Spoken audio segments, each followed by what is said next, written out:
Hey, hey, here comes the donkey balls. Here they come, here they come. Your team sucks, donkey balls. Bouncing, bouncing, bouncing, here they come. Open your mouth and get a big bunch. Suck them, suck them, suck them, suck them, suck them, suck them, suck them, suck them.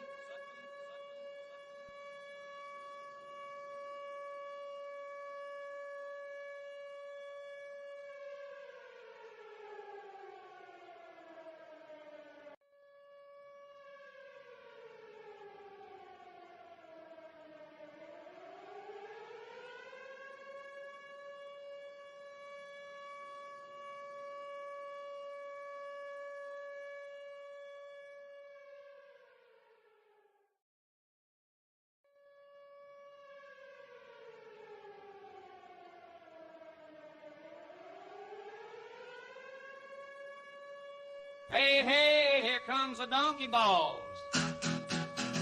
Here they come, here they come. Your team sucks, donkey balls. Bouncing, bouncing, bouncing, here they come. Open your mouth and get a big bunch. Suck them, suck them, suck them, suck them, suck them, suck them, suck them, suck them, suck them.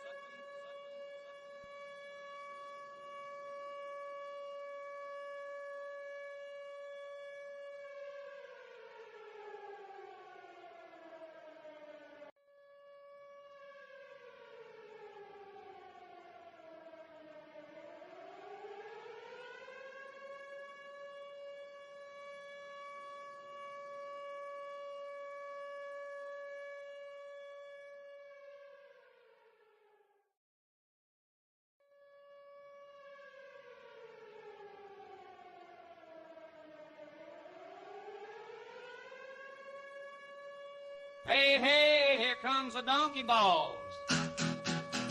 Here they come, here they come.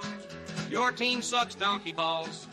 Bouncing, bouncing, bouncing, here they come. Open your mouth and get a big bunch. Suck them, suck them, suck them, suck them, suck them, suck them, suck them, suck them, suck them.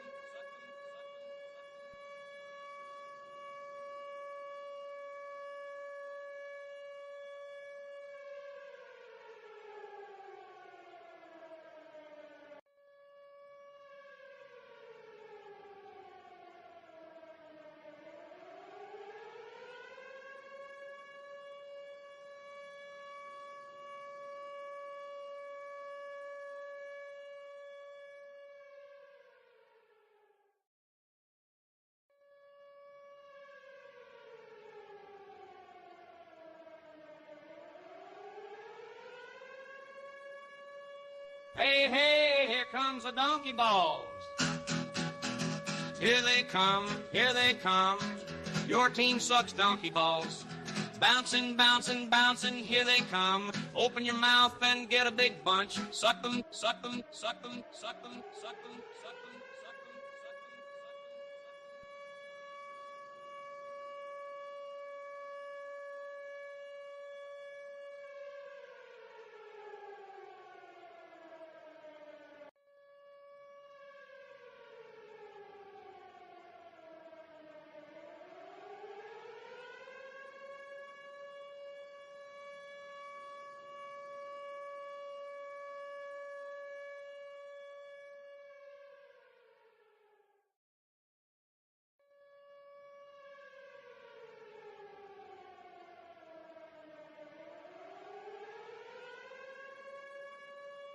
Hey, hey, here comes the donkey balls.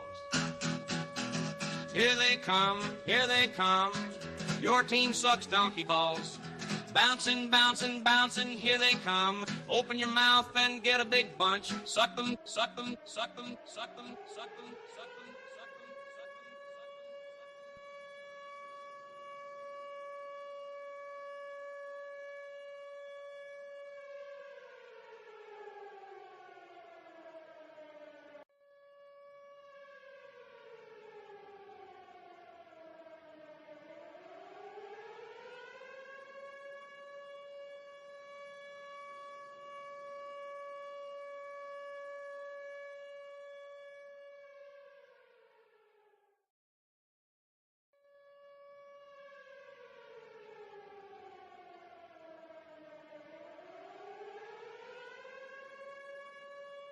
Hey, hey, here comes the donkey balls. Here they come, here they come. Your team sucks, donkey balls. Bouncing, bouncing, bouncing, here they come. Open your mouth and get a big bunch. Suck them, suck them, suck them, suck them, suck them, suck them, suck them, suck them.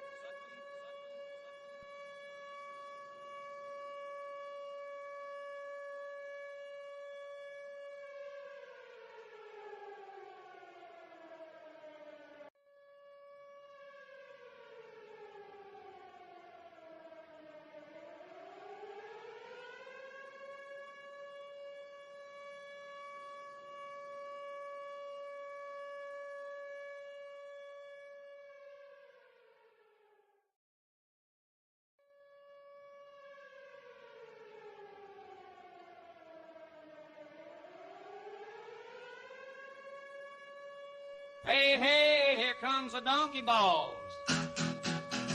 Here they come, here they come. Your team sucks, donkey balls.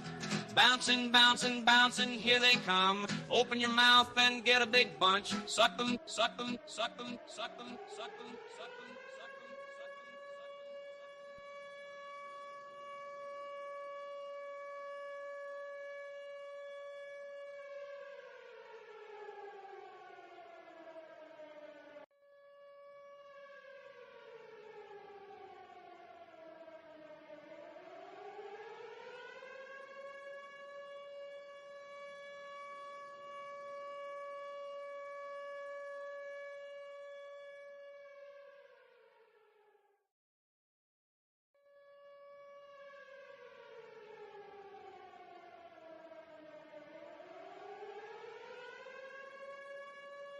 Hey, hey, here comes the donkey balls. Here they come, here they come. Your team sucks, donkey balls. Bouncing, bouncing, bouncing, here they come. Open your mouth and get a big bunch. Suck them, suck them, suck them, suck them, suck them, suck them, suck them, suck them.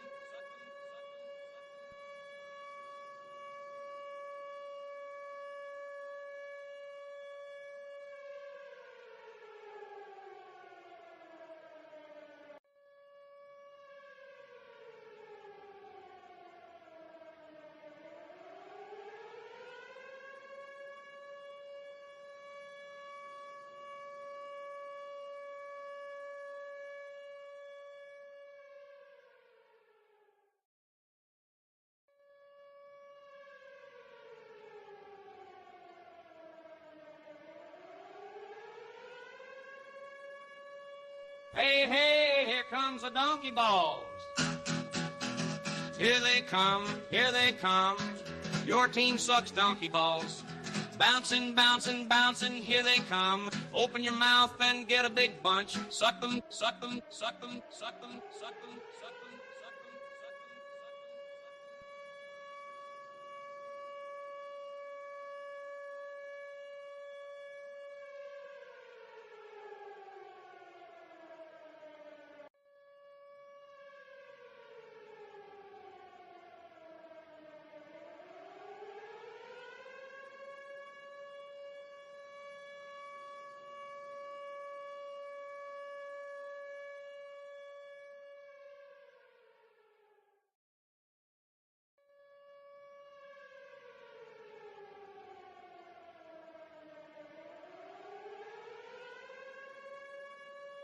Hey, hey, here comes the donkey balls.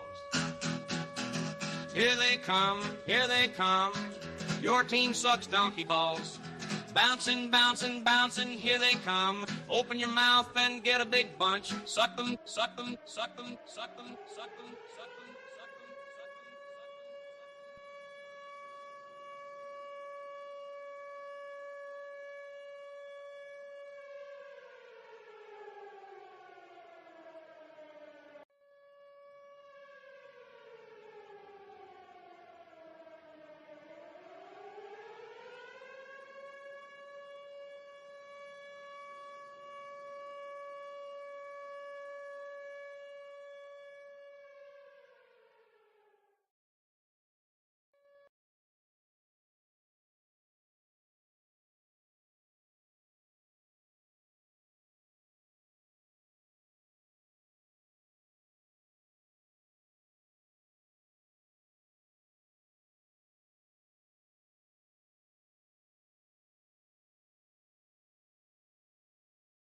You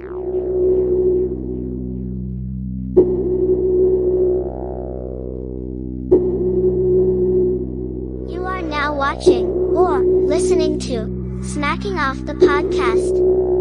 If you love it, tell your friends about it. If you hate it, share it with your enemies. It was just a small gift from Mummy and Daddy. One, however, that would spark a bit of an obsession. It started out innocent enough, as these things always do, but quickly lit the fuse to something bigger. Mum and Dad encouraged other activities, but alas, had to sell things almost as fast as they bought them. Friends and family thought it was cute. It's just a bit of fun, they said. It's just a phase, they said. Well, it's all fun and games until your child is 34, still lives at home, and absolutely nothing has changed. These things should really come with a warning label. Buy, sell, eBay.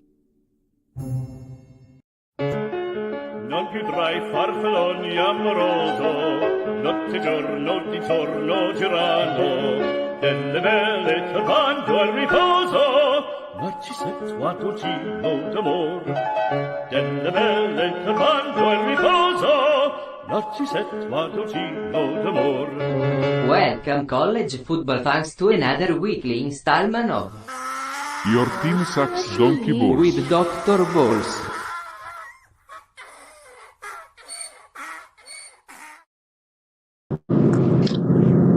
All right. Oh, somebody's on the... Man, that's some noise. It's awful. It must be in their What car. is that? It sounds like somebody's window down in a car. I haven't lived that before. So we have to welcome them to Smacking Off the Podcast because their team sucks donkey balls. Would you agree? Yes. Absolutely. Absolutely, their team sucks. So anyway, yeah, we got 4 coaches, and we have something we're going to do tonight that we've never done before. Oh, And I'm just going to go ahead and throw it. I'm going to throw it out there. What's that? We have a coach that's going to be sucking on some donkey balls this week that actually won. Ooh, that's special. You know, that's like when the number 1 team loses and then still somehow gets ranked number 2, which has happened a couple times the last 20 years. That's kind of a similar thing, maybe. Yep. Well, anyway, you want me to go ahead and open door number 1? Open door number 1, baby. Let's do it. Here they come, your team sucks donkey balls. Bouncing, bouncing, bouncing, here they come. Open your mouth and get a big bunch. Suck them, suck them, suck them, suck them, suck them, suck them, suck them, suck them. Mike Norvell has the lowest life expectancy. Yeah. He's got like the life expectancy of how long Pat stayed in the Army, you know? I mean, it's so fucked up that they were where they were, last year. And to be does he even make it out of the season? No, it's crazy. I mean, the thing about it is they talked big smack. They made, a lot of traction off their big gaudy record last year, but, they get at every chance they've had to establish they really are somebody. They've been champions because there's been no effort, right? Nobody cares about what's on the front of the jersey. Nobody cares about each other. I mean, in sports, man, I look at my buddy, I say, man, we're going to do this. Fuck this. I don't like to lose. We're going to do this. And I just don't see that out of them guys. Now our guest, Doug, that was one of our guests earlier. Are they back in there with us? Timothy's here, but I think that he's driving right now and he's getting a lot of noise. And I think he's muted himself. And Landon is running on Landon time. Oh, well, that's fine. Landon never comes in right at the beginning, does he?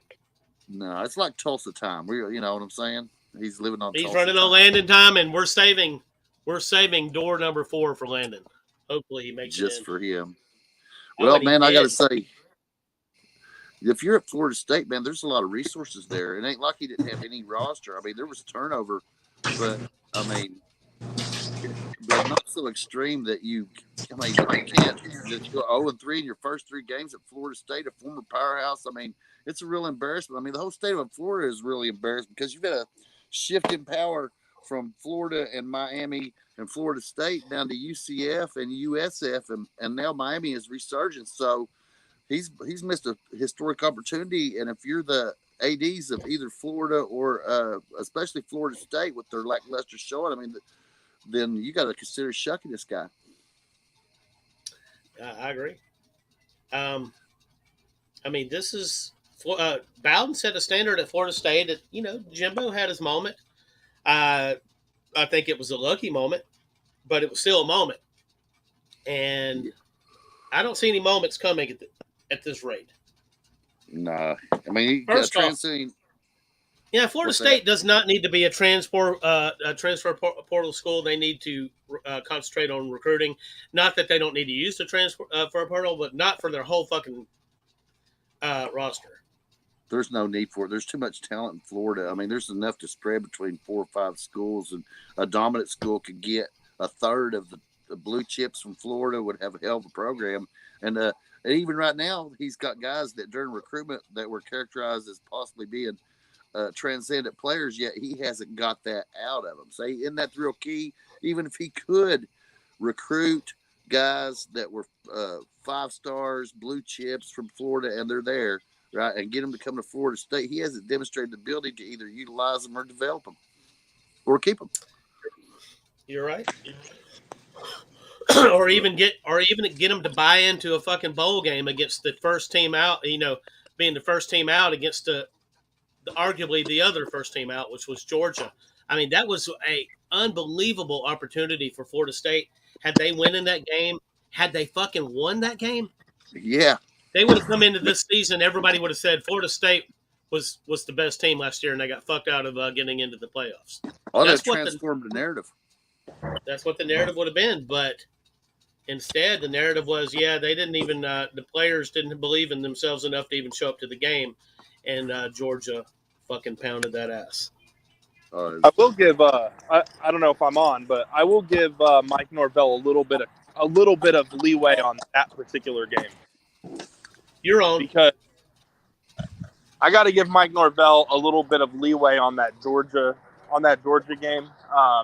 I understand why his players felt the way that it did. It felt rigged against them, and they decided not to play it.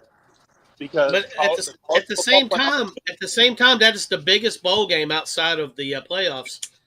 And what better way to shove it in everybody's face than to show up and play your ass off? Yeah. It's unfortunate that that's where people are now, but that's what's believed, is that those games aren't relevant. Now, Alabama's I think most of those games aren't relevant, but that, because of the way it all went down, was the most relevant game outside of playoff games. Hey, can y'all hear me?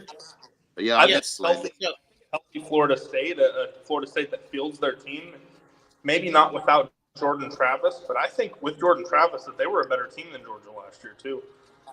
That's really unfortunate for them. I don't think they were better. I think Georgia was deeper from top to bottom. There might have been individuals on Florida State that were better than any individual that you might name on Georgia, but as a whole, the roster of Georgia was on another level compared to Florida State. Florida State's roster was really good, though. They had like 11 NFL draft picks. I mean, those guys. Landon, you have anything to add to Florida State? Well, I mean, the only thing I was to say on it is, like, at the end of the day, I mean, I understand they were pissed off, and I get all that. I really do. But the thing is, when you decide to sit out like that and everybody just quits and they just say, well, we're pissed off, so I'm going to take my toy and go home, and you take that approach, hey, that's fine. You want to do that? Hey, cool. Go ahead. But also in the same respect, there's a reason why Florida State's currently sitting at 0-3, and the culture right there is not looking great. I mean, when you take I like to say that negativity followed into this season, but maybe it was just the culture, like you said. I mean, when you take all these guys out of the portal, and look, this has been my complaint, as I've said on Clemson. Again, nobody is asking the Clemson Tigers to take 30 to 45 kids out of the portal like Florida State likes to do, and especially Colorado. No one has ever said that. But 3 to 5 players damn sure will not hurt you. They won't. But the thing is, when you take in all these portal guys like Florida State has, these guys don't give a shit about Florida State. They're there for one reason and one reason only. They're there for money. They might even be poison, Landon. To your point, some of those guys might even be poison. There might be a reason.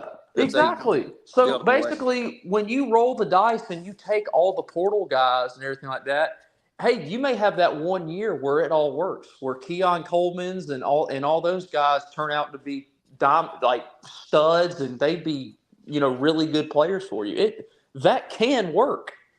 But then you got the other side of it where they turn out to be complete and utter cancers in the locker room, and then the whole thing is just sideways at that point, and it just goes south. And that's what they're dealing with right now between – hell, they got 5 guys from Alabama. These guys at Alabama were never going to play. They weren't. Terrence Ferguson at offensive line, he was not going to play here. Like Sean Murphy at linebacker. Malik Benson is their number 1 receiver. Everybody assumed last year he was terrible at Alabama because Milroe was the quarterback. No, he was terrible because he just wasn't very good. I wish Terrence Ferguson chose Oklahoma. Yeah, I mean, it was just terrible because he just wasn't very good, and that's fine. But when you rely on it so much and you don't establish that culture of bringing somebody in, I mean, Tim, I had this discussion with you I think a few weeks ago. Jordan Travis was the quarterback that basically held together Florida State under Mike Norvell. Who is the other quarterback that Mike Norvell brought in and he recruited out of high school, developed, and sat there and he groomed him? Who is that guy? They don't have that guy. Now, Tate Rodemaker transferred to Southern Miss. That was the backup, and then I think they got the guy Brock Glenn that started in the Orange Bowl. And I think he's now 3rd string on the roster behind Luke Kromenhoit or something like that. I mean, it's just – and so now you got DJU over there, and, I mean, his confidence is shot. That kid's his confidence has been shot, and it's only worse now.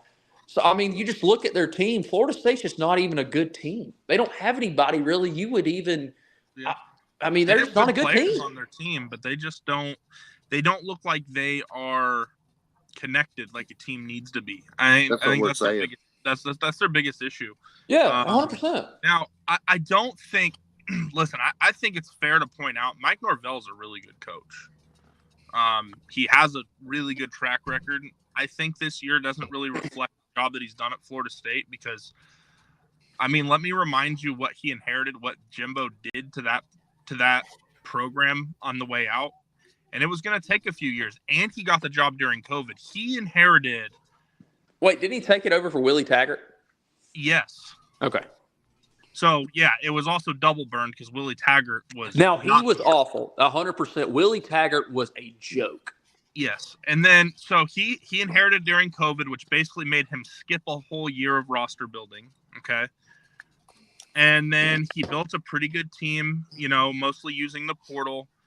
And they had a really good 2 deep, and they had 2 really good years in a row for Florida State based on what had been happening. And so I'm not going to sit here and say that he's blameless. Obviously, you're the coach, and 0-3 at Florida State's unacceptable. And they haven't played opponents that should have them at 0-3. Now, I think all the opponents they've played are pretty good teams. They're nothing special. Memphis is pretty good. I think they're the 2nd best team in the American behind Tulane. We predicted that. I think that Boston College, they probably, all intents and purposes, man, they don't get that really awful fumble that they clearly recovered against Missouri before the end of halftime. Mm-hmm. They may win that game against Missouri. That was a 6-point game. Yeah, Boston College isn't a bad team. I mean, you're looking at an 8-4 team, I think. Yeah, these are Florida State. It's not like Florida State's getting dog walked either. They just look like a team. I think by the end of the year, there's a chance, and I'm not saying it will happen, but there's a chance that team's going to look and have a very different feel to it at the end of the year. But right now, they are just not connected enough. And it's the small things that are hurting them. We've seen flashes here and there, right? We've seen some flashes. You're like, oh, that looked pretty good. Oh, okay. They can rush the passer on the defensive line. Man, that offense, when it's clicking, it can do some real things. and then it just doesn't stay there consistently. And I think the bye came at a bad time for him, if I'm being honest. I think you would rather just get right back at it and just hit it and then get a bye after a win. I think it's really tough to go 0-2 and go into a bye. You're going to feel really defeated. Well, Boston College did kind of lay the hammer on Florida State, so I'll take back what I said in that regard. But the other they control that game a lot. Yeah, those other two games were competitive, and they are good. They're good teams this year. Okay, Florida State's schedule hasn't been cake through the first 3 weeks, but it's good enough to where they should at least be 2-1 at the worst in my eyes. Yeah. Now, what do they see in ukulele? That's what I don't understand. What did they see? It's not Robert. The thing is when you invest so much into a guy, and I'm not in no way do I mean they threw out $3 million for ukulele to come to Florida State. I'm not saying that at all. But they did invest something in him, and the problem is when you invest money into somebody like that, you were going to literally give them every chance you possibly can until they just absolutely fall flat on their face. Big thing is also what's behind DJ is just not an answer, and it's obvious. But here is the thing, okay? DJ was not this bad at Oregon State, and the last year he was at Clemson, he was not this bad either. So the disconnect here is, why has DJU regressed into a different player than we've seen the last 2 years? Because the talk right now about DJU is this guy might be one of the biggest busts ever out of high school. Like, as if this guy's Tate Martell or something. This dude in the last 2 years had, 50 touchdowns to 13 interceptions? This guy was as Dabo called him, he was he's no slapdick. He's not a terrible player, okay? It hasn't worked out so far at Florida State. How much at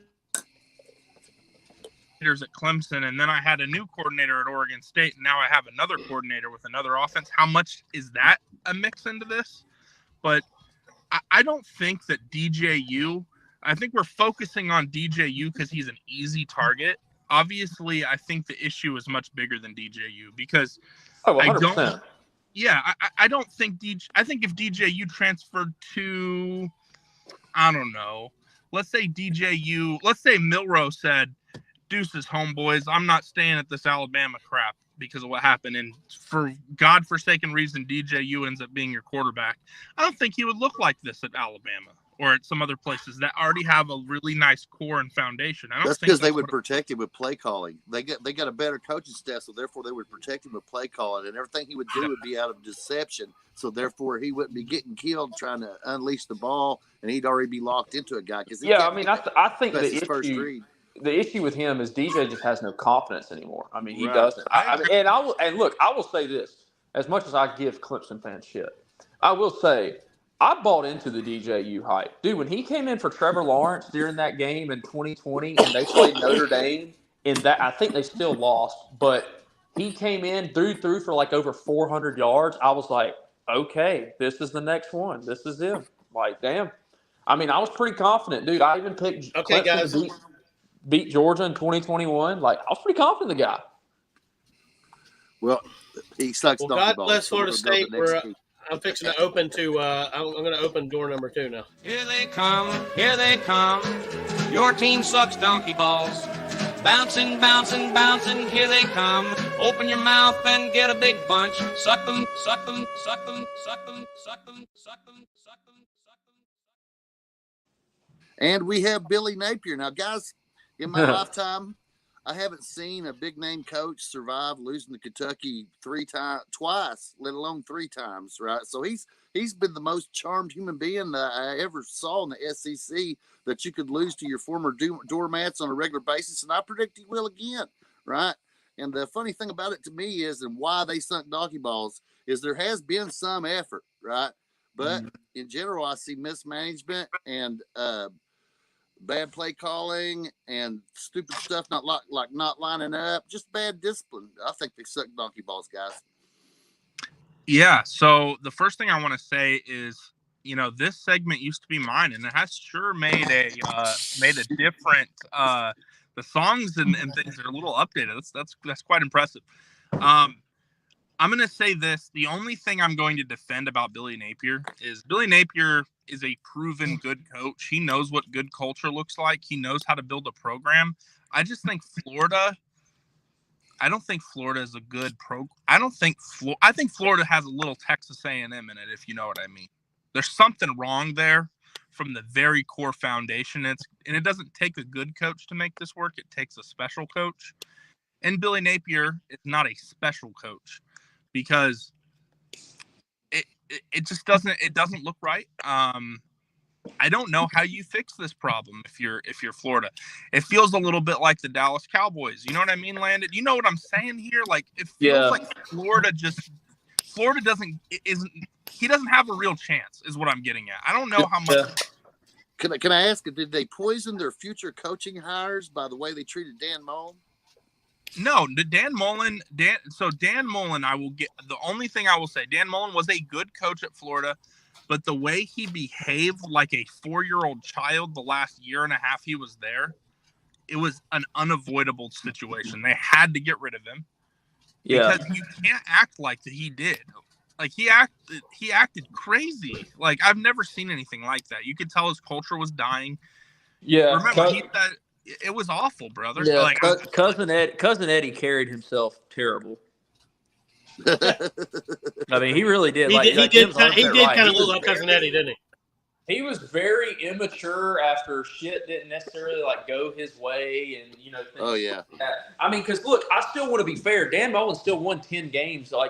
Or 9 to 10 games. What his last? How many years did he? Until that last year, where the year lost, before. Yeah. Yeah. So he won 10 games, 11 games, and then he won 7 games, but made it to the Cotton Bowl and COVID with the condensed schedule. And then he just fell off a cliff in 21.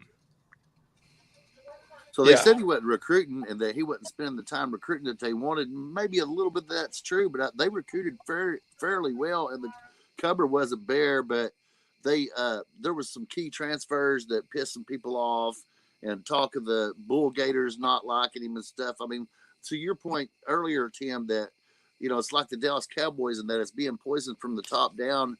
I'd have to say that somewhere in the trustees and the boosters is a poison that takes somebody that's equally as corrupt, such as Urban Meyer, to deal with. Yeah, I don't know that I think that the urban stuff is a little overblown, but I will say it takes somebody who can eat it, and not only just eat the bullshit, but can give it back to him, right? Like it's like the Bill Parcells for a Jerry Jones, right? It takes somebody like that. It takes somebody who's strong-willed, strong-minded, and won't back down. That's what you need. And I think honestly, they're talking about stuff like Jed Fish, and I really hope Jed Fish does not go to Florida. I really, really, really hope John Summerall. I hope that he does not go to Florida. They're saying he's going to Kentucky. If they're saying if Stoops don't make a bowl, that he's liable to skip town, and Summerall come to Kentucky where he was the. Summerall is one of the best young coaches in college football. That guy is outstanding. He was the former defensive coordinator at Kentucky, and I'm very familiar with his history. And we'll talk more about him a little bit later because he had some pretty cool comments to say about a certain trip he made last week. But John Summerall is a very, very good coach, and man, Kentucky will be certainly lucky. I like Mark Stoops, but that might be an upgrade, to be honest. I think definitely would. He would bring an offensive scheme that I would actually, I'm sure we all would enjoy to watch. Right, Robert? Oh, yeah. Well, if you could match a decent offense with a decent defense, you'd have something there. Hey, Robert, they shouldn't have overturned that pick 6 in your eyes either, right? Because I thought that was a little surprising. I don't think it was an interception, but you can't call that on the field and overturn it with what we saw on video. There was nothing there to overturn that. I'd agree with that, but I also think it touched the ground. But there was a few breaks that went both sides of that game. That's why I haven't been wildly complaining about them online, because there were breaks that went our way. And plus, really what lost the game was the fumble by Van de Griff right in the end.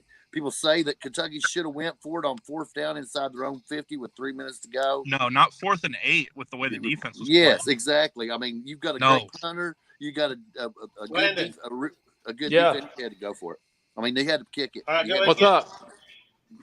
I know you think he should have went for it. Oh, I 100% do.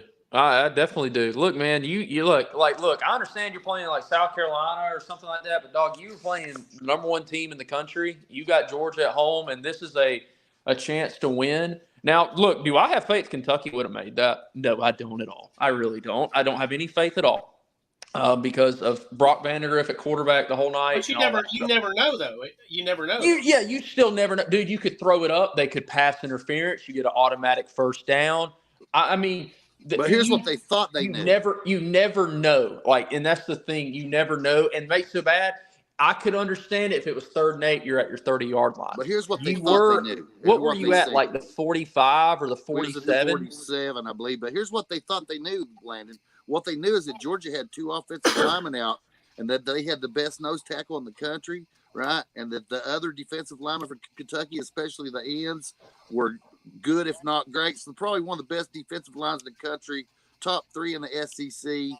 And they knew that they were dominating the game on the front line on defense, and they figured that they would stop them, but they didn't because Beck is a very. Oh, by the way, Mike Bobo, moron.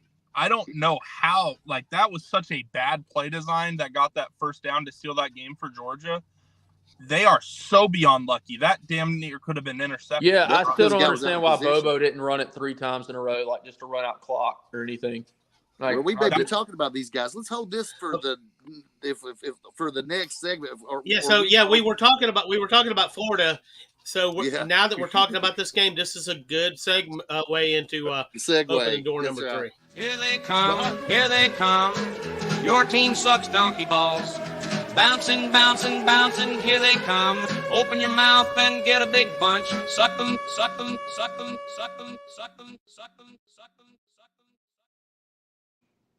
And guys, to your point, behind door 3, we have the University of Georgia, Kirby Smart, and Mike Bobo in terms of they suck donkey balls in terms of their coaching against Kentucky, a team they should have crushed utterly.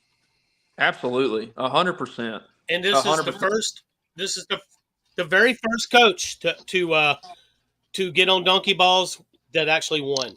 And I'm going to turn this over to Landon and Tim, and I'm going to listen. And Robert, if you want to talk, I'm just going to listen, guys. So I'll kind of start this off because obviously we play Georgia next and everything like that. And I've always been a huge advocate of Todd Monken.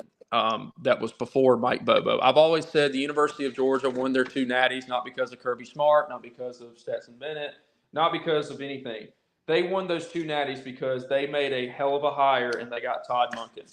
Now, Todd Monken obviously is now in the NFL because he did such a hell of a job, clearly, and doing a good job too in the NFL. Did last year as well with the Ravens. So we now have Mike Bobo, and Mike Bobo, I mean, look, when Georgia is able to run the football, Mike Bobo is a pretty good offensive coordinator. He calls a pretty good game. I'll give him that. Dating back to even the days he was with Mark Richt, with Matthew Stafford, Joe Cox, Aaron Murray, all that fun jazz.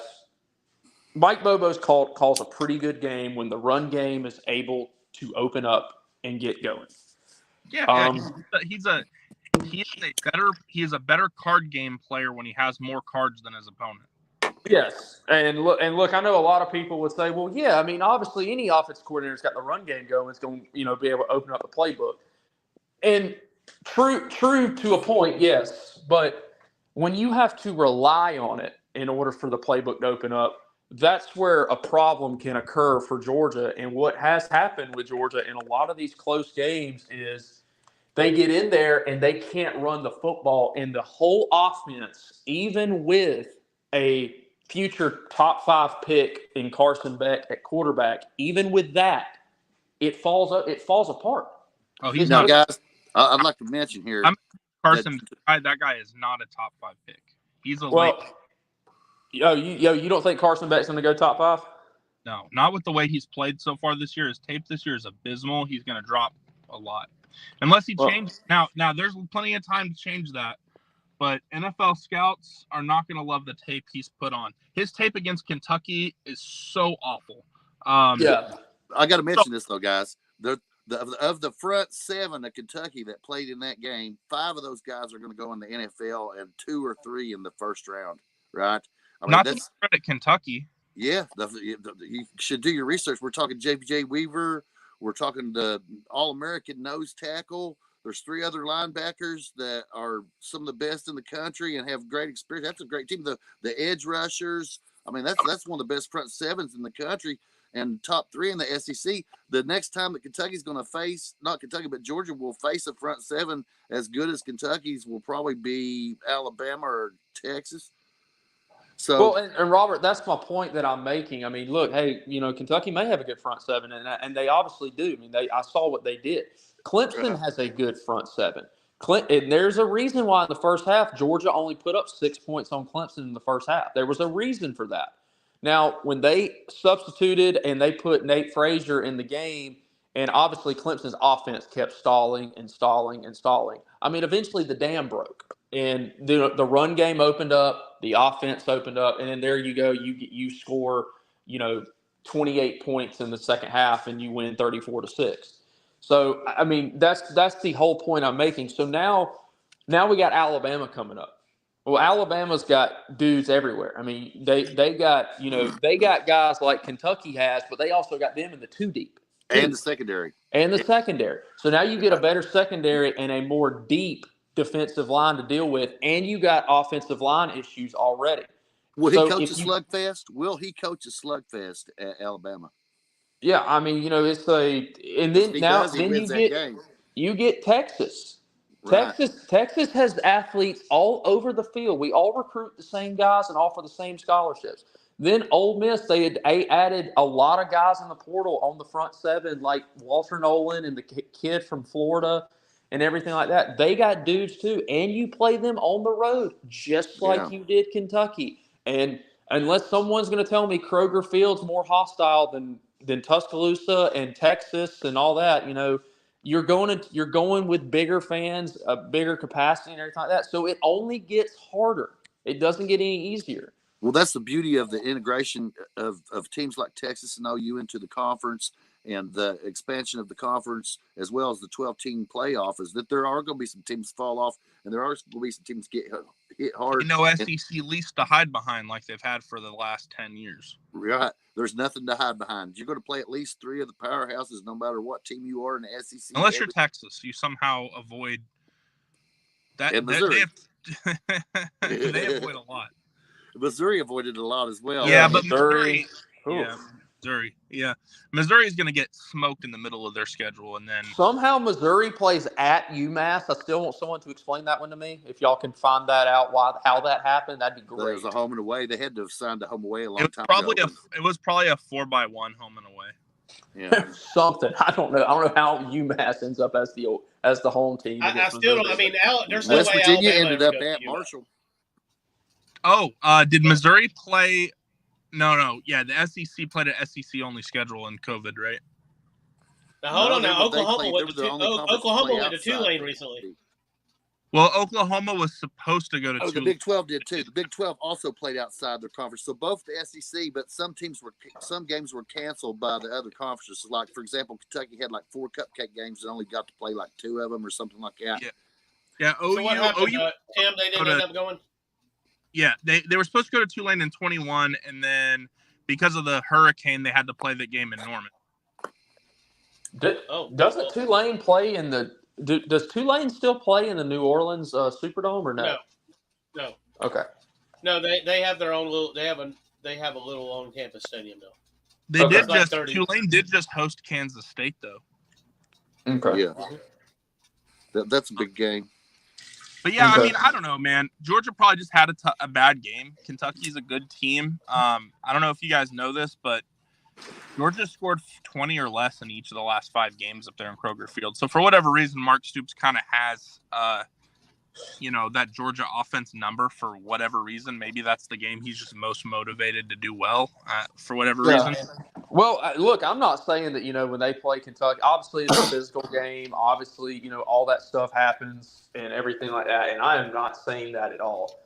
But even if you take the Kentucky game out of it, I mean, realistically, Georgia this year, they've played 12 quarters of football, and six of them have been duds.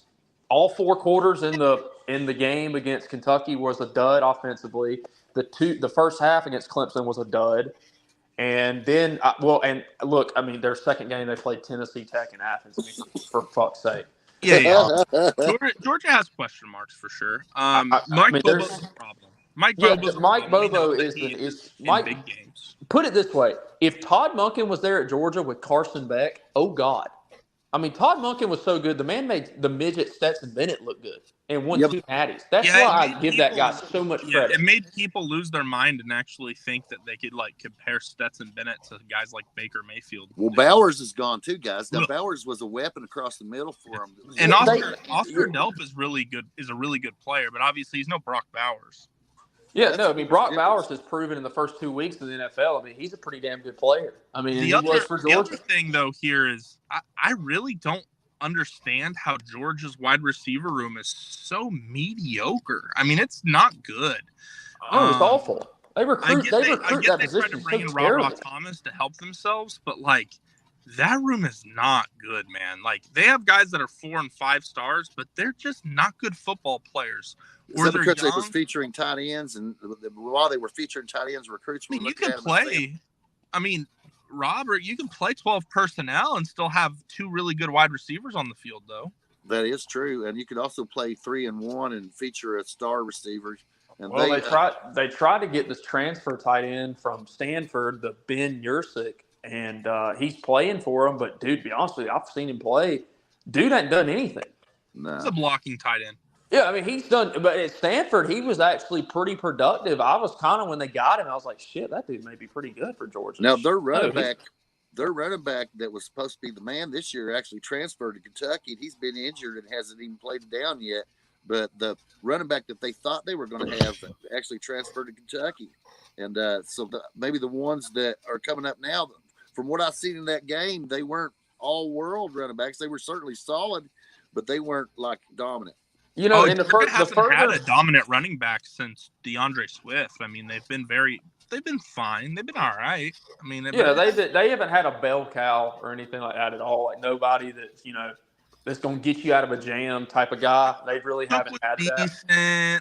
Mac was decent. ATN is solid, but he's not grain-breaking. Well, going to ETN, the thing that further reiterate my point about Mike Bobo, Georgia scored 1 offensive touchdown in the game against Kentucky. ETN had 79, 80 yards rushing in the game when it was all said and done. He got 40 of those yards on that one drive that led to a score for Georgia. And that further proves my point of how much that offense needs that running game for everything to go. There's not a world where Georgia's going to rush for, under 3 yards a carry or under 4 yards a carry, and then they're going to bomb you downfield for 300-plus passing yards through the air and, throw up 28-plus. That's just not who they are. Last year, they were able to facilitate the ball to Brock Bowers at points until he got hurt, and Oscar Delp played well. And then you had who's that one white kid that's lad? McConkey? Yeah. And they've got a very different dynamic right now. They don't really have the pass catchers that they have had. No, not at all. No, they don't have anybody who can really and truly just create separation the way McConkey and Bowers could last year. Yeah, I mean, and then the year before they had A.D. Mitchell, and right, so it's a very different looking Georgia team. Now they were missing a couple offensive linemen, as were noted. I don't know how good this team's going to be. I thought coming into the year that 9-3 was a real possibility for them. 9-3, 10-2, and by the way, that would get them to the college football playoff most likely. At 10-2 for sure, 9-3 possibly. Georgia's still a good team. They're a team to look out for. I don't know how I feel about them going to Bama. I didn't feel good about that for them going into the season. I feel worse about it than I did before the season started. Yeah. Them versus Texas, I think they're going to catch Texas very, very sore the following week, because you got to keep in mind that's the week after Red River, and OU and Texas punch each other in the mouth in a way that you don't see very many rivalry games do. So they're going to be pretty beat up going into the game against Georgia. So Georgia might be able to take advantage of that, but whether Texas wins or not in Red River, but they're going to be hurting. Yeah, I just saw today Georgia lost Tate Ratledge in the game against Kentucky. I mean, he's done for like 6 weeks, I think, and he was he was their best offensive lineman, he was the one with most experience. He was a preseason All-American, everything. And all right, so guys, I'm going to open door number 4, and then after that, we're going to talk about the SEC game of the week. Here they come, here they come. Your team sucks donkey balls. Bouncing, bouncing, bouncing, here they come. Open your mouth and get a big bunch. Suck them, suck them, suck them, suck them, suck them, suck them, suck them, suck them. All right, guys. So it looks like South Carolina sucks donkey balls, right? They were riding high after crushing Kentucky at home, and then LSU comes into their house during the sandstorm and takes them down. Why do they suck donkey balls, Tim? I don't think that's fair. I wouldn't have picked Shane Beamer. I think that they lost this game ultimately for 2 very major reasons. The first reason being that their quarterback, who is a running quarterback, injured his ankle right before halftime when they had a big lead, and it forced them to become one-dimensional for something that they're not good at doing. So instead, they just had to keep handing the football off over and over again, which, Sanders broke another long one later in the game, but it really hurt what they were doing on offense. And then secondly, they had 2 pick sixes called back by some, even if you think they're correct, I mean, they're very borderline calls, and that's 2 pick sixes taken off the board. I mean, that's a humongous deal in football. I mean, that's a minimum of a 14-point swing for South Carolina that just got erased. I don't think it's fair for Shane Beamer to be on this list, and I don't understand why he's here, because he played against a team that supposedly was a playoff contender and a really good football team, and he has a. I mean, at one point, but LSU, nobody thinks they're a playoff contender today, or even before for sure. I didn't think they were before the season, but let's say, who has better players? Let's just keep it a buck. Who has better players, LSU or South Carolina? LSU. Oh, definitely LSU. But South Carolina was at home, though. Yeah. So there is that. Sure, and listen, I'm not. But you do know. But Tim, you know how this works. We don't put teams on here because we think they deserve it. We just put shit on here that'll provoke good conversation. Yeah, I mean, I kind of agree. I agree with Tim what he's saying on all points. I mean, I know if you watch the game, South Carolina. Look, well, here's the problem. Here's the problem, guys. Dr. Balls he's the chief picker on this now, and he was still sore over that fucking South Carolina Kentucky game.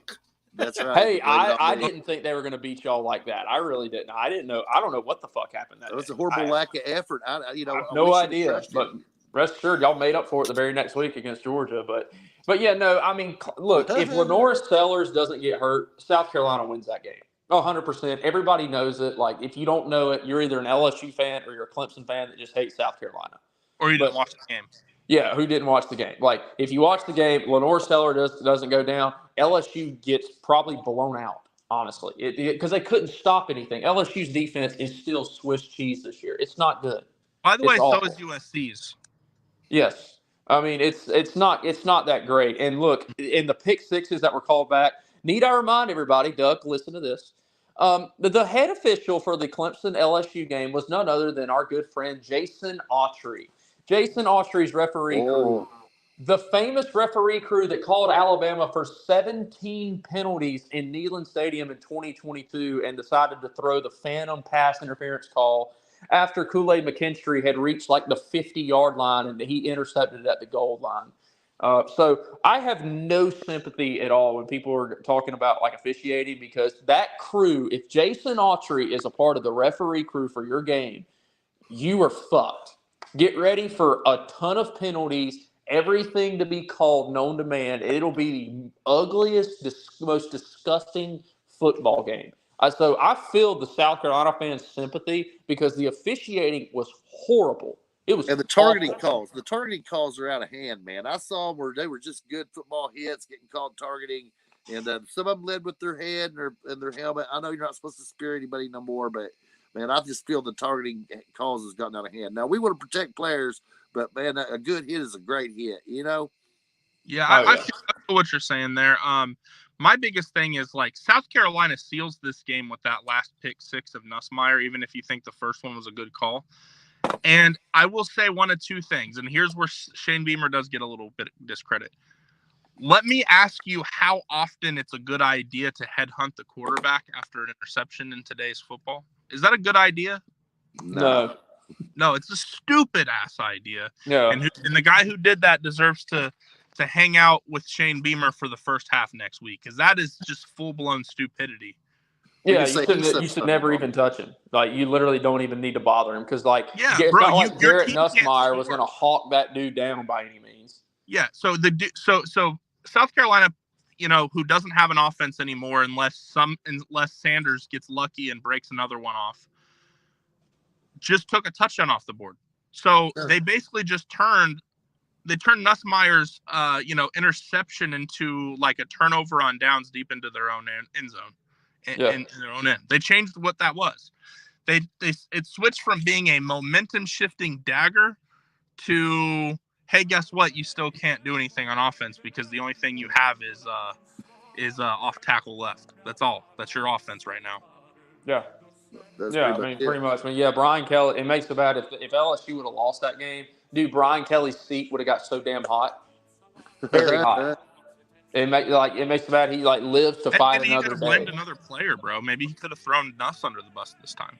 Yeah, look, the reality of the situation with LSU, and I think Brian Kelly is a good coach. This has nothing to do with that. LSU is not a good football team this year. They are not. There is no world they're improving. They're actually going to go 10-2 or something like that. Do you remember some conversation that some guy had with you about this prior to the season? Well, we called this. We posted the record in Frenzy. Look, I'm seriously looking at maybe 7-5 for LSU. And by the way, I did have them winning South Carolina game.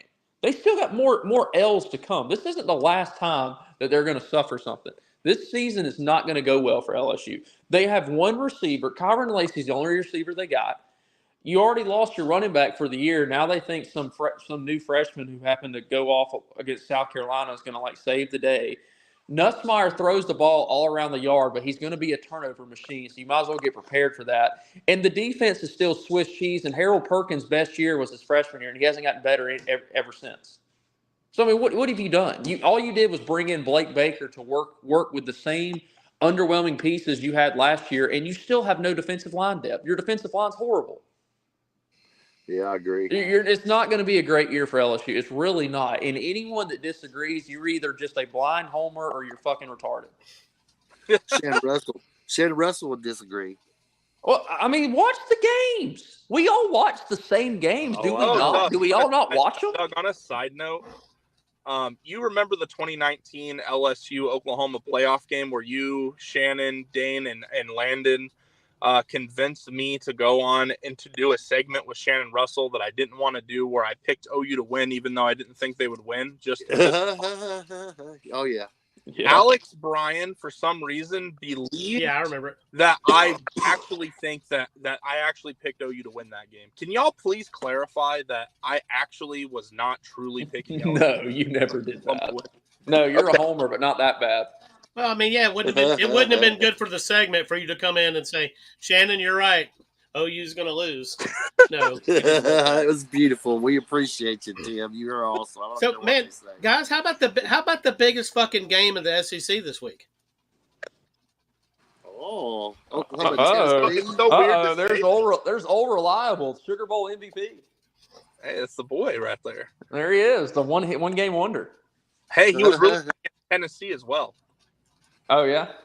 Yeah, he threw for 300-something yards. That's right. Back in the day, y'all actually used to play Tennessee, if I remember on y'all had some out of conference game with them. I remember because I think Y'all played them in Several. Neyland, and Baker Mayfield, I think, won the game. If it was either the last second or an overtime or something like that. It was both. Okay. Yeah, Baker Mayfield entered the third quarter 8 of 25 for 2 interceptions, and then he just decided to become Baker Mayfield in that fourth quarter and then won the game. Oh, that was nice of him. Yeah, it was pretty cool because we didn't know what Baker Mayfield was at that time. We were like, this is a walk-on guy from Texas Tech, bro, and he did do good against Akron, I suppose. Yeah. Well, obviously, I will Tim, this is your game. You take the floor. Okay. I think that there's a bit of a narrative right now that that Tennessee is just gonna kind of show up in show up in Norman, and then they're just gonna pillage and rape everyone's wives, and then head back to Knoxville with like a bunch of rubies in their truck. And it is the craziest concept I've ever seen in my entire life. And I just want you guys to be aware of what is called a sucker's bet in Vegas. Okay. A sucker's bet in Vegas is when they know that the casual fans will vote. They will basically vote with a line, even if it's egregious. Tennessee -7 to 7.5 is a sucker's bet. You want to know how much of a sucker's bet it is? Landon, let me tell you. 83% of the spread pick right now is on Tennessee. Okay. You want to know what the percent of the money is that's on Oklahoma in the game? The overall money, the number of bets, 83% on Tennessee. You want to know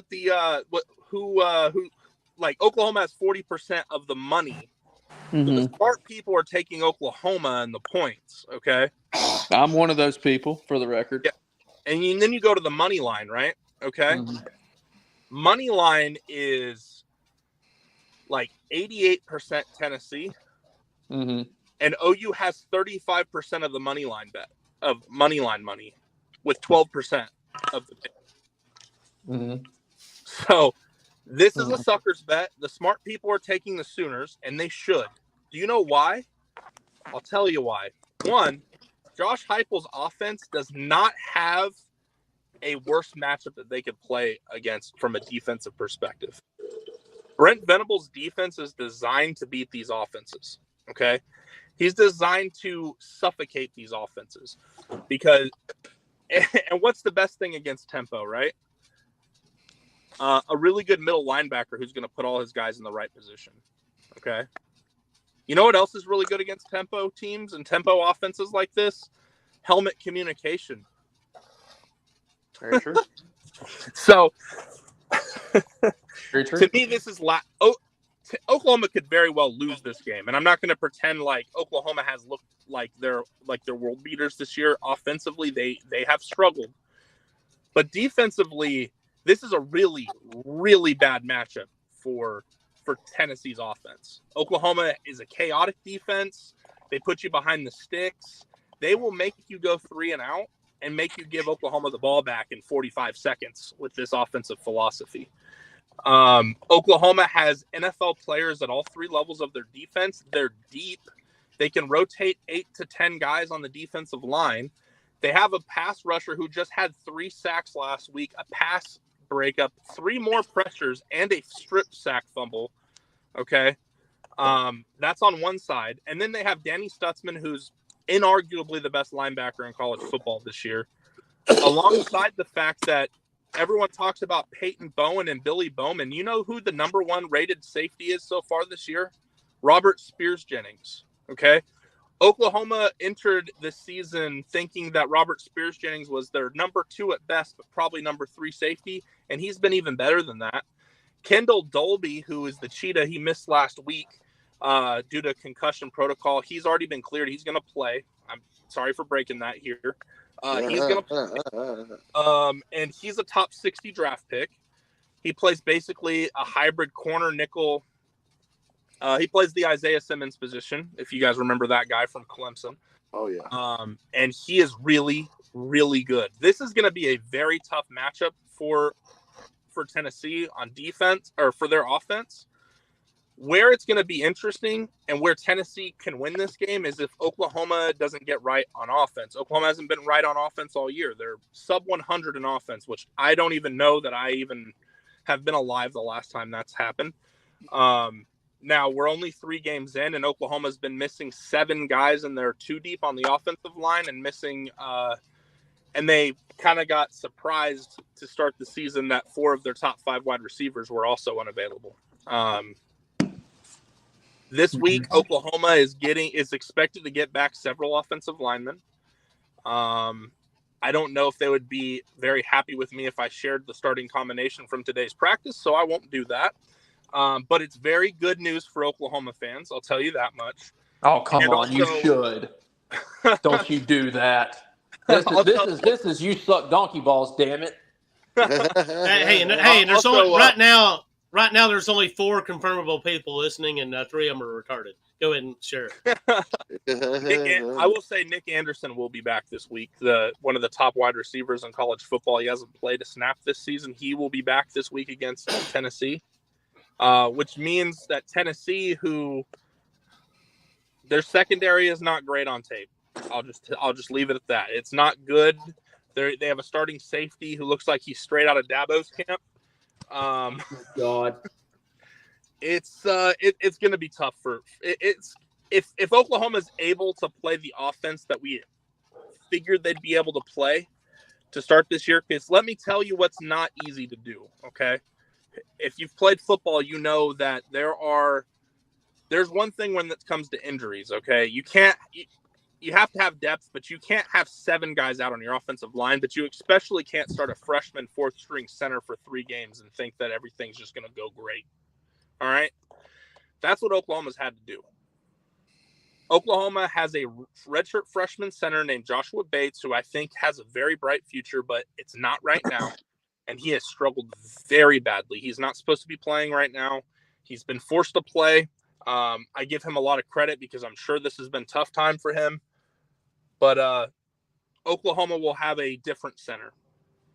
Maybe one with a bunch of career starts that you guys might know as the number 1 rated center in college football last year, Branson Hickman. He sounds like he may very well be available. Center play indeed matters, right, Doug? Oh, it really matters. You guys, maybe more than any other position left. And we're also sharing this with the whole college football frenzy world, by the way. Yeah. So I have a lot of Clemson fans right now. So yes. Oh, there's also another center that will be available if Branson's not, who was a first-team all-freshman, all-American at App State, and handled Tennessee's defensive tackles pretty well. Or I'm sorry, A&M's defensive tackles quite well. But the matchup in this game, Oklahoma's defense is going to hold Tennessee down in this game.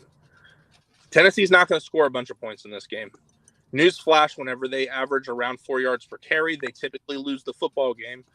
And that's most likely going to happen in terms of what they average yards per carry. Now, that doesn't guarantee they lose because there is a factor that's different this time.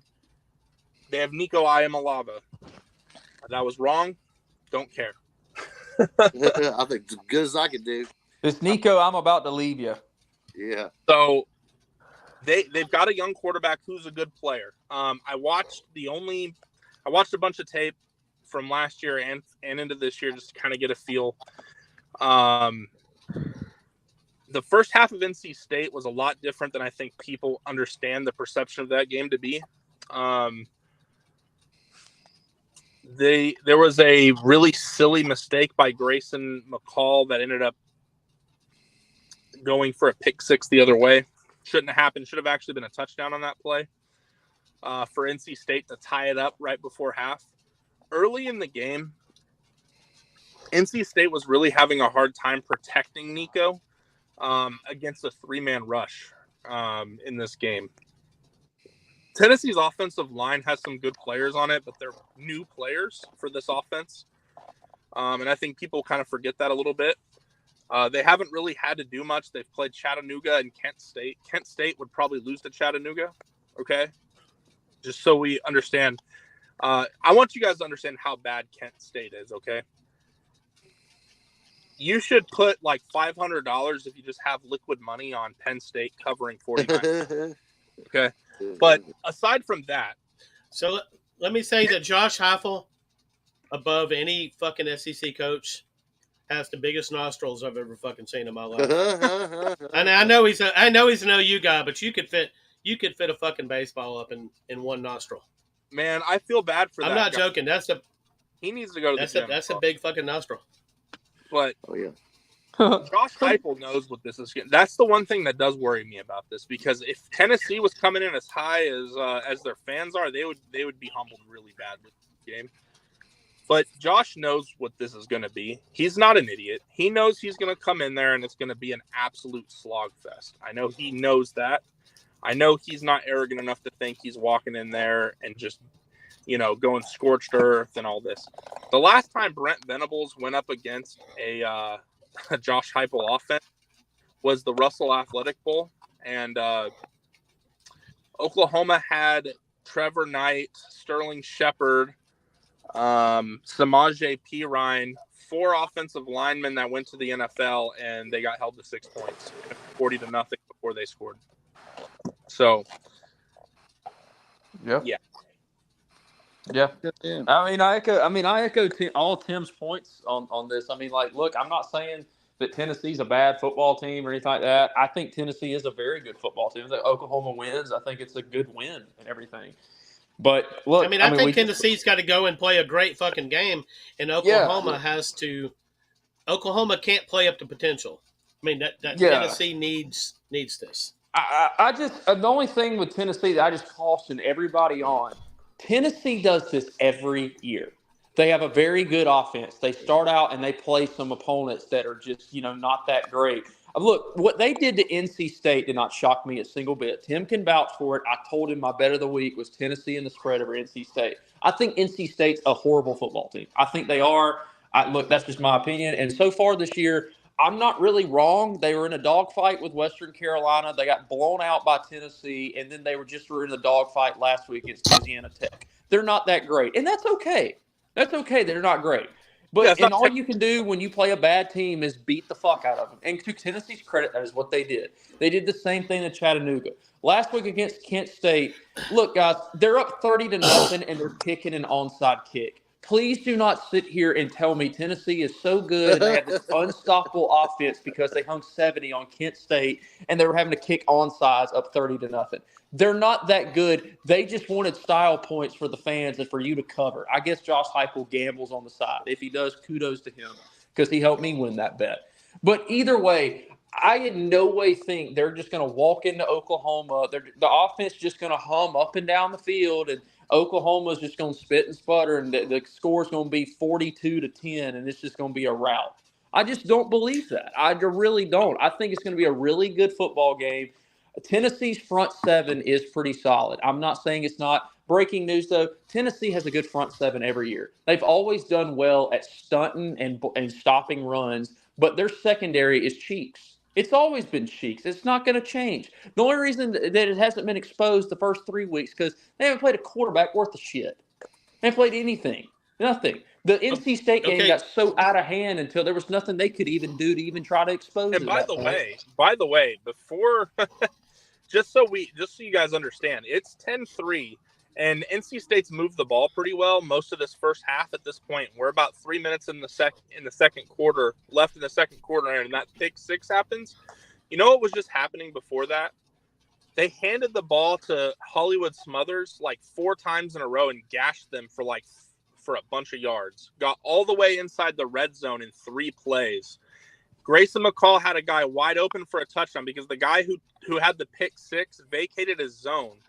But because an edge rusher managed to get by, Grayson had to try to throw. He was trying to throw this because I'm trying to explain this very football IQ thing in a way that's like not super confusing. But basically, he's supposed to be at his landmark, which is roughly the goal line, to make a throw over the top of him very difficult. And instead, he comes up, which is way out of position, which actually leaves his man wide open for a touchdown. Okay. But he gets lucky because Grayson knew that the guy was supposed to be at his landmark, And so he's throwing. So he decides to take the underneath throw to the running back, and to do that, he had to just get it over the hand of the edge player that managed to come unblocked. And so he's just throwing it over the top of him because the guy left his zone and vacated it. He just happened to be like right there to pick it off and took it for a touchdown. So like it was one of those scenarios where in football, I'm sure anyone who's played football before knows that when a coach says, if you're going to do it wrong, do it 100% wrong. He did it 100% wrong, happened to be in the wrong spot, right time, and he took it back for 6. There you go. And sometimes that happens. And that's what happened in that game. That flipped the game. NC State had to play a very specific way in that game. And getting behind 17-3 was not the specific way that they needed. And then on top of it, NC State followed it up by trying to take it out of the end zone and got tackled at the 10. Sure. Look, I mean, I am not saying Tennessee cannot win this game because they absolutely can. It is football. Anything can happen. Well, here's what we can do. I think Oklahoma's going to have a good game. So me and Dr. Balls can't pick on. Me and Dr. Balls can't pick on this game tonight. Yeah, we can't pick on it because we've got the Friday segment coming up, and we'll be picking on it. But you guys can pick on it. So let's hear some score predictions, guys. Look, I'm taking Oklahoma in the spread to cover. I mean, I've already picked them to cover, but Oklahoma is at home. They're in Norman. You know, it's a night game. You know, that place is going to be rocking. And, you know, all it takes is a few 3-and-outs for Tennessee, and next thing you know, they're down 14-0. I mean, that's all it takes when you run the offense like they do. I mean, yeah, it has its perks, but it has its faults too. And if you got to ask for me a coach that I think is going to go in there and, you know, it's going to, you know, stop that thing. I mean, Brent Venables is going to be one of those coaches that I would put money on to be able to do something like that because he is a defensive-minded guy. And look, they're not going to fully stop it. I don't want to, because like you're not just going to fully stop it to the point. But they're going to get some points and stuff like that. I am not saying that. I just don't buy into this notion that everybody thinks, like Tim was talking about the suckers bet. Like everybody is going to load up on Tennessee -7. Everybody, and Vegas is going to laugh their ass off because it's too easy to say, well, Tennessee's going to win by at least 7. Well, why? Well, dude, you see what they did against Kent State and North Carolina State and Chattanooga? I mean, yeah, I did, but like, who gives a shit? Auburn beat Alabama A&M 73-3. Did that matter against California? No. No, it didn't at all. It did not at all. It like in Chattanooga and Alabama A&M and Kent State. I mean, dude, flip a coin. I mean, come on. They're the same teams. So I mean, I'm gonna take. I'll say this. So you taking Oklahoma to cover? I'm taking Oklahoma to cover, and then if I'm gonna take Oklahoma to cover, I might as well say they're gonna win. So I'll say Oklahoma wins 34-28. So I think that part of this I think you guys need to hear the perspective of just how historic this spread is. Okay, they've been keeping track of spreads since 1978. They have a record since 1978. Okay, Oklahoma has never been more than a 4-point underdog at home as a ranked team since at least 1978. So this is a historic margin. Okay. Do you know how there is not a lot of times that you get to be the coach at the University of Oklahoma and you're going to play a home game, okay, in front of a raucous crowd with college game day there at 7 p.m. You have a veteran defense, a bunch of veteran guys. You're getting a shot in the arm with 6 or 7 guys coming back off injury. And you get to tell these guys that this other team, which, by the way, on paper doesn't have as much talent as you, is favored to beat your ass. That doesn't happen very much. And I don't think people understand what that means. You guys saw what it meant last year in the Cotton Bowl. I'm pretty sure all you guys were quite aware of what happened the last time that happened. And that was a different scenario. You know what I mean? In the Cotton Bowl. This is the ultimate level of disrespect. I think, watching these interviews, these guys are very confident in what's going to happen in this game. Seth Luttrell has held a lot back. He's not like Josh Heupel in the sense that Josh Heupel says, I don't give a damn. I want to score 70, in a game against somebody who doesn't matter. OU's held some stuff back on offense. They've been hurt a little bit. That doesn't excuse how bad they've been. but there's a lot of reason to be optimistic if you're an Oklahoma fan for that offense. My bold prediction in this game is the beginning of this game, Tennessee is going to start with the ball, and Billy Bowman's going to take one back for a touchdown on the very first drive of this football game. It's going to set the tone. Tennessee's going to play from behind most of the game. And I think Oklahoma's going to win the game. I still think Tennessee will do some things to keep it within reach for them, but I think it's going to end up being 31-20 Oklahoma. Fairly comfortable statement win for the Sooners. Narrative flipping win for the Sooners. That defensive line, man, this is the deepest defensive line at OU in a long time, man. It's a special group. I just don't think they're going to be able to run the football effectively. And so when you're not able to run the football effectively, and by effectively I mean at an efficient clip, I do think Sampson, who's a very good running back, is going to make a handful of plays in this game. He's going to have a chunk 20-yard run here or there. But as a whole, I think this is going to be a very tough one. Oklahoma has NFL defensive backs all over the place. And I'm going to say this, and people might get pissed off at me. I've been watching the tape. There's one guy on that the wide receiver room is a good Saturday college football wide receiver room, but that is not a wide receiver room with a bunch of Sunday guys on it. Squirrel White, Brew McCoy, those are not Sunday guys, all right? Oklahoma has Sunday guys back there. They have guys that are going to play. They're going to keep playing football for a while. And, you know, maybe a guy like a Brew McCoy, who is a really good athlete, maybe he can be on a practice squad or something, but those are not NFL guys. Brazel from Tulane, he has a chance to be an NFL guy. He has the right size, frame, athleticism, blah, blah, blah. But Squirrel White, Brew McCoy, those aren't NFL guys, man. They're just not. I think this is – if it gets ugly, which I don't think it will, I think it would be more likely for Oklahoma to make it ugly. And the reason why is they're getting so many guys back on offense. Mm-hmm. If it goes the way I think, OU's offense will look better but not great. And both teams will grind it out, but OU will eventually win because I think that being at home is going to matter. And let's be honest here, guys. Nico has not played a road game yet in his career. This is going to be his first road being environment. on home, being at home always matters. Especially it's a big road games. Yeah, and look, I mean, I'll say this too for Oklahoma. I mean, look, and Doug and I can attest to this, and Robert in their last matchup. I mean, look, when you got O-line problems, I mean, Alabama had offensive line issues in South Florida. We looked like we couldn't block a damn ferry. I mean, and we couldn't. We looked awful. We looked literally terrible. And look, I mean, that was just against South Florida, who might be a pretty decent team, but still, I mean, it doesn't really. That's not the point. Kentucky's playing Georgia. Obviously, I just noted, Georgia's had some O-line problems. Man, Kentucky exposed it. It was a 13-12 game. That's Georgia, Kentucky, number one team in the country playing Kentucky.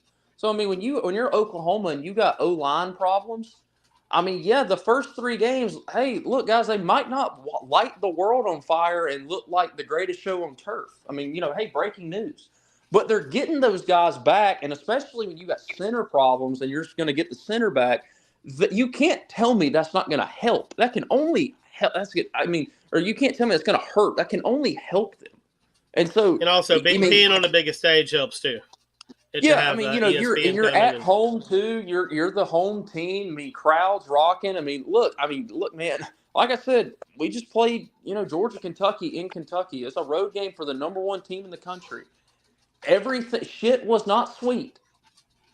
Shit was not sweet at all. It was not sweet even in the slightest bit. So look, things can happen, and again, I am not saying Tennessee cannot win this game. I am not. Look, I took Oklahoma spread, so I might as well just have fun with it and take them to win anyway.